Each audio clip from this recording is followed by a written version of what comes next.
만약 태양의 신 니카가 세계 정부의 유일한 천적이라고 믿으셨다면 당신은 오다 H로의 설계에 완벽히 속으신 겁니다. 지금 이 순간부터 원피스의 파워 밸런스는 완전히 붕괴되었습니다. 루피의 기여, 오로성의 불사신 능력, 그건 사막에 불과했습니다. 이무의 눈동자에 서린 그 전율적인 공포를 보셨습니까? 꽃의 방에 은둔하던 세계의 주인이 직접 입을 열었습니다. 니즈에그, 800년을 기다려온 종말의 흑룡이 드디어 엘바프의 심연에서 고개를 들었습니다. 오다의 살개를 뒤엎고 원피스의 심연을 재구성한다. 해적담에 오신 여러분, 환영합니다. 오늘도 잔혹한 논리로 세계의 진실을 파헤쳐 보겠습니다. 자, 1175화의 충격적인 전개를 두고 단순한 액션씬이라 치부하는 십덕들이 있다면 지금 당장 이 영상을 끄십시오. 이 에피소드는 원피스 전체의 패러다임을 바꾸는 거대한 티핑 포인트입니다. 상디와 조로의 활약은 그저 잔재주에 불과합니다. 우리가 주목해야 할 것은 거인족의 수장 자루리 뱉어낸 니즈에그의 설정, 그리고 이무의 반응입니다. 용용 열매 환수종 모델 니즈에그. 이것은 단순한 악마의 열매가 아닙니다. 세계 최대의 용이라는 수식어는 수사법이 아닙니다. 이 열매의 진정한 무서움은 사용자의 본래 체급에 비례해 그 잠재력이 무한히 팽창한다는 논리적인 설계에 있습니다. 일반적인 인간이 먹었을 때와 거인족이 먹었을 때, 그리고 엘바프에서도 규격 외의 존재인 로키가 이 능력을 발현했을 때의 위상차는 계산조차 불가능한 수준입니다. 생각해 보십시오. 카이도가 청룡으로 변해 와노쿠니의 하늘을 덮었을 때 우리는 전율했습니다. 하지만 로키의 니즈에그는 차원이 다릅니다. 고대 거인의 혈통이 섞인 로키가 이 힘을 해방하는 순간 그 거구는 대륙을 집어삼킬 수준으로 비대해집니다. 자롤의 설명대로라면 비행하는 것만으로 낮을 밤으로 바꾸는 기상제어의 영역입니다. 이것은 루피가 구사하는 번개와는 궤를 달리하는 전신이라 불리는 자만이 도달할 수 있는 절대적인 파괴의 권능입니다. 더욱 소름 끼치는 지점은 바로 이무의 대사입니다. 니즈에그 니놈, 거기 있었느냐? 이 한마디에 모든 떡밥이 응축되어 있습니다. 이무는 니카의 부활보다 니즈에그의 현현을 더 경계하고 있었습니다. 왜일까요? 논리적으로 추론해본다면 답은 하나입니다.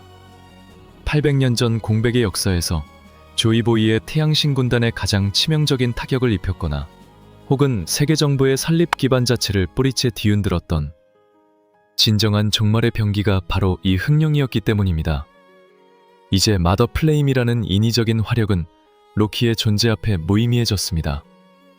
가링성과 오로성이 성지 마리조아에서 안락하게 군림하던 시대는 끝났습니다. 엘바프의 지하 감옥에 봉인되어 있던 것은 단순한 범죄자가 아니라 신조차 죽일 수 있는 전설적인 전신의 망치와 그에 깃든 영혼이었습니다. 직원단 명백한 힘의 압도이며 지금까지 우리가 알던 파워 밸런스의 완전한 사형 선고입니다. 자, 이제 본론으로 들어가서 니즈에그라는 열매가 왜 원피스 역사상 최악의 벨붕 아이템인지 그 잔혹한 논리를 증명해 보겠습니다. 많은 십덕들이 그저 동물계 환수종 하나 추가된 거 아니냐며 아니란 소리를 내뱉고 있지만 자롤의 설명을 들었다면 소름이 돋아야 정상입니다. 이 열매의 핵심은 복용자의 체급에 따라 힘의 출력이 기하급수적으로 증폭된다는 설정입니다. 일반적인 인간이 니즈에그를 먹었다면 그저 강력한 용 한 마리가 탄생했겠죠. 하지만 로키는 다릅니다. 그는 단순한 거인족을 넘어 고대 거인의 혈통적 잠재력을 품고 있는 괴물입니다. 자롤이 언급했듯이 거인이 먹으면 인간보다 강하고 고대 거인이 먹으면 그 잠재력은 측정 불가능한 수준으로 폭주합니다. 이것은 단순한 덧셈이 아니라 곱셈의 영역입니다. 로키의 거구와 니즈에그의 신화적 권능이 결합하는 순간 우리는 지금까지 보지 못한 진정한 의미의 전략병기를 목격하게 되는 겁니다. 1175화 마지막 장면에서 로키가 보여준 뇌계라는 기술을 보십시오. 이것이 단순한 번개 공격입니까? 아닙니다. 일반적인 번개와 검은 번개가 뒤섞이며 대폭발을 일으키고 그 현장에 있던 괴물들을 단숨에 소멸시켰습니다.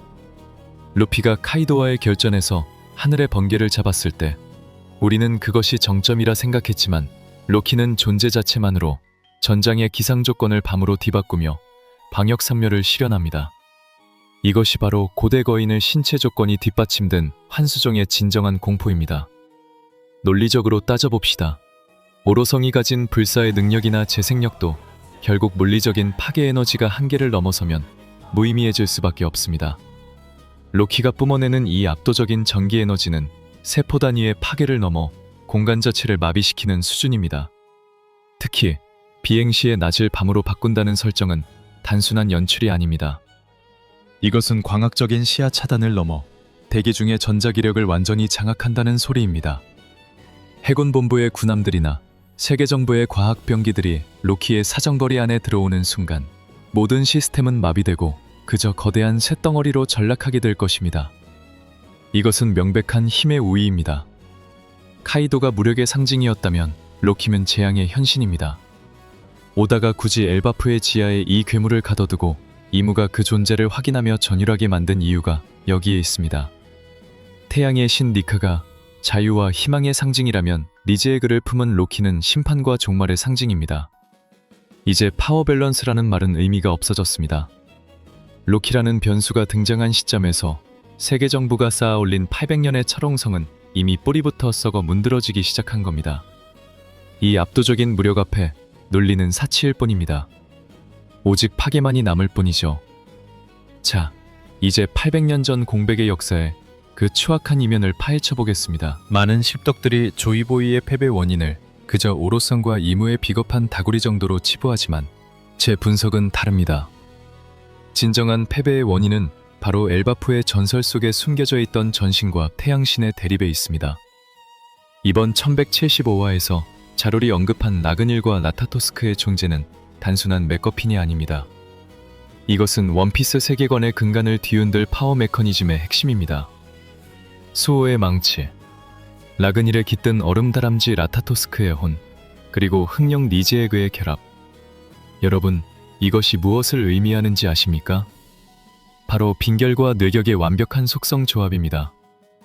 번개는 열을 발생시키고 얼음은 그 열을 제어하며 절대 0도의 파괴력을 유지합니다. 자연계 열매들조차 범접할 수 없는 이 이질적인 속성의 공존은 전신이라 불리는 자만이 도달할 수 있는 신의 영역입니다. 800년 전 태양의 신 니카가 자유의 상징으로서 군림할 때 그에 맞서 세계의 균형을 뒤흔들었던 유일한 대항마가 바로 이 전신의 권능이었다는 사실이 이번에 명백해졌습니다. 논리적으로 추론해 봅시다. 이무가 왜 니제에그의 부활을 보고 전율했을까요? 단순히 강해서가 아닙니다.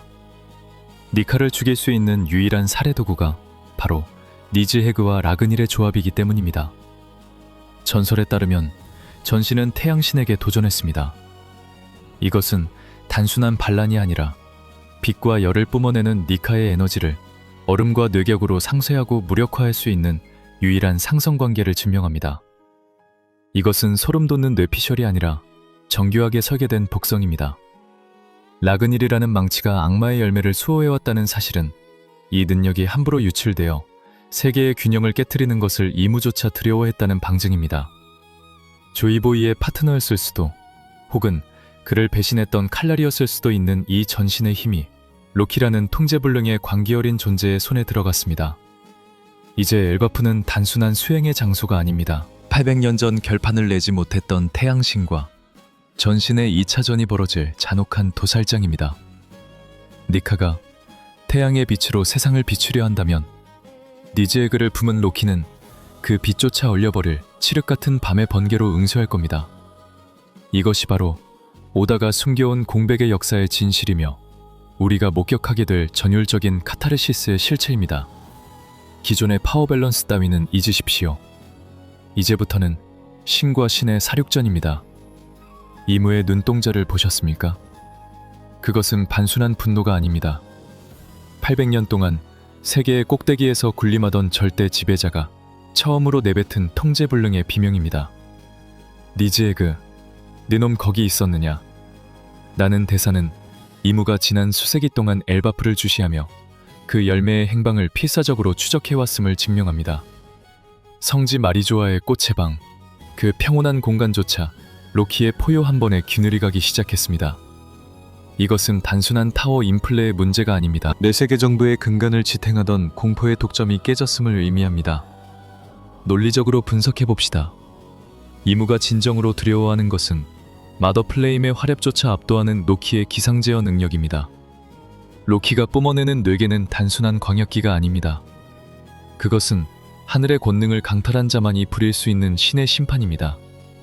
지금까지 오로성이나 해군 대장들이 보여준 무력이 국지적인 파괴에 그쳤다면 니즈의 글을 품은 로키는 전 지구적인 기후를 뒤흔들며 낮을 영원한 밤으로 되돌릴 수 있는 유일한 존재입니다. 생각해 보십시오. 만약 로키가 루피와 손을 잡고 성지 마리조아로 진격한다면 가링성의 신의 기사단이나 오로성의 불사신 능력이 무슨 의미가 있겠습니까? 구름 위에서 쏟아지는 니지에그의 헐레는 그들의 불사성을 논리적으로 파괴할 수 있는 유일한 속성의 가능성이 높습니다. 이번 화에서 MMA 몬스터들이 흔적도 없이 소멸한 것은 복선입니다. 단순한 타격이 아니라 존재 자체를 분자 단위로 분해하는 압도적인 전기 에너지. 이것이 바로 이무가 꽃의 방에서 직접 걸어 나올 수밖에 없는 잔혹한 이유입니다. 이제 전 세계는 붕괴의 전조를 목격하게 될 겁니다. 해군 본부가 구축해온 정의의 질서는 로키라는 규격 외의 변수 앞에 종이 호랑이로 전락했습니다. 아카이누의 명구, 키자루의 빛의 속도, 니즈에그가 불러온 칠흑 같은 밤의 번개 앞에서는 그저 희미한 촛불에 불과합니다. 이무가 느끼는 전율은 곧 전 세계 독자들이 느끼게 될 카타르시스와 직결됩니다. 이것은 명백한 힘의 역전입니다. 이제 원피스의 주인공은 루피 혼자가 아닙니다.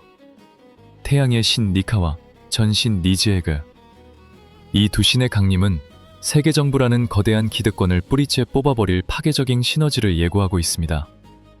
이무가 화가 난 이유는 자신의 비밀병기가 들통나서가 아니라 자신이 통제할 수 없는 유일한 공포가 다시 한번 세상에 현현했기 때문입니다. 이제 남은 것은 멸망뿐입니다. 이무가 꽃의 방을 나서는 순간 우리는 800년간 감춰졌던 공백의 역사가 피로 씻겨나가는 진정한 심연의 전쟁을 목격하게 될 것입니다. 결론을 내리겠습니다. 이제 원피스는 단순히 해적왕을 찾는 모험극이 아닙니다. 신화의 파편들이 하나로 모여 세계를 멸망시킬 거대한 소용돌이로 변했습니다. 로키, 아니 전신 니즈에그의 현현은 오다 에이치로가 20년 넘게 숨겨온 타워 밸런스의 종착역입니다. 오로성조차 벌벌 떨게 만드는 이 압도적인 무력이 루피의 니카와 결합했을 때 혹은 충돌했을 때 벌어질 참극을 상상해 보십시오. 이것은 제 단순한 뇌피셜이 아닙니다. 1175화에서 보여준 이무의 그 전율, 서린 눈동자가 모든 것을 증명하고 있습니다. 마더 플레임이라는 인공적인 태양이 아니라 자연의 섭리 자체를 뒤틀어버리는 고대 거인의 흑령 권능. 이 힘이야말로 세계 정부가 800년 동안 그토록 숨기고 싶어 했던 치명적인 약점이었던 겁니다. 루피의 니카가 희망의 빛이라면 로키의 니즈에그는 그 빛조차 집어삼킬 절대적인 어둠이자 심판의 번개입니다.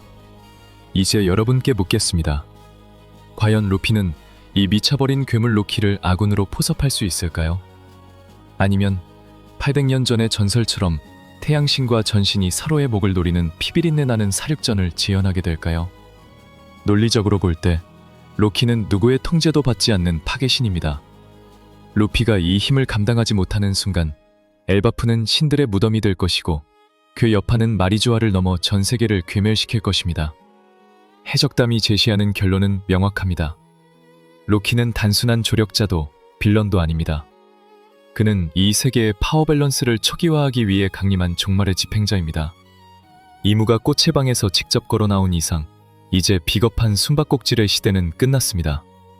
다음 화에서 전개될 세계정부의 총력전과 로키의 복주는 우리가 지금까지 목격한 그 어떤 에피소드보다 압도적인 카타르시스를 선사할 것입니다. 그레군 대장이나 신의 기사단 따위가 막을 수 있는 수준이 아닙니다. 벨붕을 넘어선 신의 영역, 그것이 바로 우리가 마주할 현실입니다. 오늘의 설계가 여러분의 뇌세포를 전율케 했다면 구독과 좋아요로 그 의지를 캐명하십시오. 댓글창에는 수준 낮은 감상평 대신 논리로 무장한 여러분의 날카로운 분석을 기다리겠습니다. 태양신과 전신, 이 둘 중 누가 진정한 세계의 주인이라 생각하십니까? 여러분의 답이 원피스의 다음 시면을 결정할 것입니다.